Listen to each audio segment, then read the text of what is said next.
नमस्कारम दोस्तों, आज हम जिस विषय पर बात करने वाले हैं वो विषय बहुत महत्वपूर्ण है। क्या हम सभी जानते हैं कि अभी जो हम जीवन जी रहे हैं वो हमें किसने जीना सिखाया? हम जिस घर में पले बड़े, जिस समाज में बड़े हुए, उन समाज के लोगों ने हमें जो बताया उसको हमने अपने जीवन में फॉलो करना स्टार्ट कर दिया और उन तरीकों को ही इस जीवन को जीने का नियम मान लिया। लेकिन ये जीवन हमारे नियमों से नहीं चलता है। इस जीवन को चलाने के लिए एक प्रकृति है और उसके अपने कुछ नियम हैं। तो यदि हम प्रकृति के नियमों को मानते हैं, उसके नियमों के अनुसार चलते हैं, तो वो परिणाम हमें हमारे हिसाब का देती है। और यदि हम उसके नियमों को नहीं मानते हैं, अपने नियमों से चलते हैं, तो फिर वो परिणाम अपने तरीके से देती है। फिर हम कहते हैं कि हमने तो इतनी मेहनत से कुआं खोदा और पानी नहीं मिला।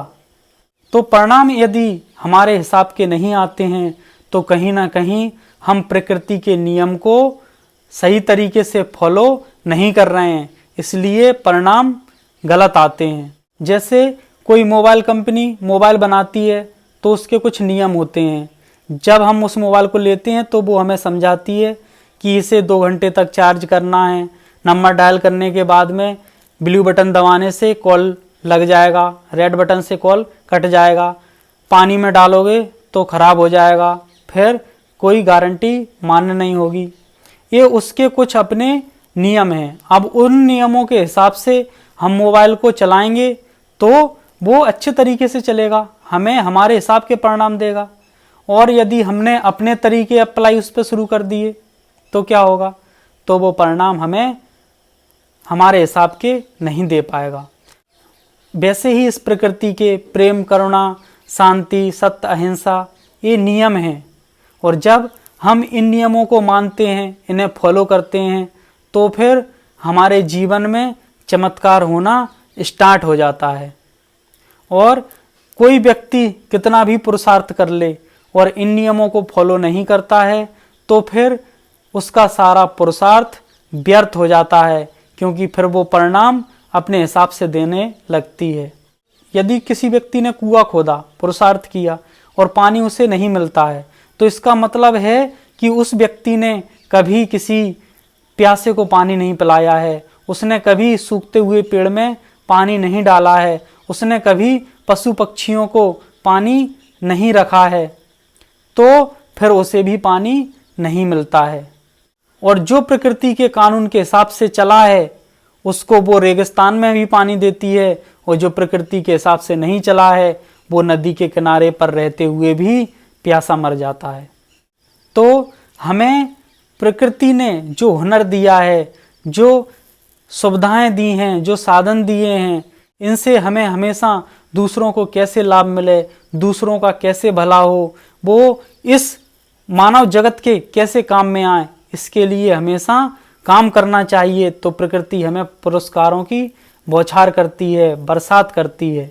हमारे बुजुर्गों ने जो पेड़ लगाए थे, आज उन पर कितने पक्षी आश्रय लेते हैं, आज कितने राहगीर उसके नीचे छाया लेते हैं, आज वो कितने लोगों को ऑक्सीजन देता है। तो इसके जो पुरस्कार हैं वो हमारे बुजुर्गों को मिलते रहते हैं और वो हमें भी मिलते रहते हैं। प्रकृति इतनी दयालु है, इतनी कृपालु है कि पीढ़ियों तक पुरस्कार देती है। और तुम्हें अभी कई ऐसे लोग देखने को मिल जाएंगे जो इस जीवन में कोई बिजनेस नहीं कर रहा है, कोई बड़े बड़े उद्योग धंधे नहीं कर रहा है, लेकिन प्रकृति उन्हें मालामाल किए हुए है। तो उन्होंने कुछ ऐसे काम कर दिए प्रकृति के लिए कि प्रकृति को उन्हें पुरस्कार देना ही पड़ता है। और जब हम प्रकृति के पेड़ पौधों को हानि पहुंचाने लगते हैं, जिस पेड़ से हमें सांसें मिली हैं, हम हैं क्या? जो आदमी अपने आप को इतना बड़ा समझता है वो उस पेड़ की दी हुई सांसों की भीख पर जिंदा है। और यदि प्रकृति हमें सब कुछ देना बंद कर दे, हमें पेड़ सांसें देना बंद कर दें, हमें सूर्य रोशनी देना बंद कर दे, हमें प्रकृति हवा देना बंद कर दे, तो क्या होगा?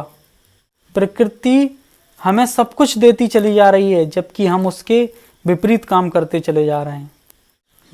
मानव जाति ने बहुत सारी जो मूर्खताएं की हैं, उनमें एक सबसे बड़ी मूर्खता अपनी ही प्रकृति को हानि पहुंचाना एक ही है। जैसे कालिदास की कहते थे, लोग के मूर्ख था जिस डाली पर बैठता था उसी को काटता था। हम उससे भी बड़े मूर्ख हैं कि जो अपने प्रकृति के संसाधनों को नष्ट करते चले जा रहे हैं, और प्रकृति के संसाधनों को नहीं, हम अपने आप को नष्ट करते चले जा रहे हैं, क्योंकि हम उसके नियमों के विपरीत काम कर रहे हैं। इसलिए जीवन में अशांति बढ़ती चली जा रही है। जो प्रकृति के नियमों के अनुसार चलता है, वो जंगलों में भी उसे वो सुविधाएं देती है जो राजा महाराजाओं को भी सुविधाएं प्राप्त नहीं होती हैं। और जो उसके अनुसार काम नहीं करता है, जो उसके नियमों के विपरीत काम करता है, वो राजमहलों में भी दरिद्रता का जीवन जीने को मजबूर होता है। तो हमें सत्य, अहिंसा, प्रेम, करुणा, ये प्रकृति के कुछ नियम हैं, इन्हें अपने जीवन में लाना होगा। तो प्रकृति में सब कुछ भरपूर है, ऐसा कुछ नहीं जिसकी प्रकृति में कमी हो। और जब हम इन नियमों को मानने लगेंगे, प्रकृति सारे संसाधनों से, सुख सुविधाओं से हमारे जीवन को भरपूर कर देगी। और जब जो हमें प्रकृति की कृपा से मिलेगा, उसका आनंद ही अलग होगा। कोई चीज़ छीन करके हासिल करो और कोई चीज़ कृपा से मिले, तो दोनों में बहुत बड़ा अंतर होता है। क्योंकि जो चीज़ें हम जबरन हासिल कर रहे हैं, उनमें हमारे संस्कार बन रहे हैं, उनमें हमारे भीतर बेचैनी पैदा हो रही है। लेकिन जो प्रकृति देती है, जब हम प्रकृति के अनुसार हो जाते हैं, तो उसमें संस्कार भी नहीं बनते हैं और जीवन बहुत सुखद और आनंदपूर्ण हो जाता है। तो हमें तय करना है कि प्रकृति ने जो हमें साधन संसाधन दिए हैं, पेड़ पौधे, पशु पक्षी, इन सब की हम रक्षा करें, क्योंकि हम चेतना में सबसे ऊपर हैं। मानव की चेतना इन सभी से ऊपर है, इसलिए उसको इन सब की रक्षा करनी चाहिए। तब हमें प्रकृति की कृपा प्राप्त होगी। धन्यवाद।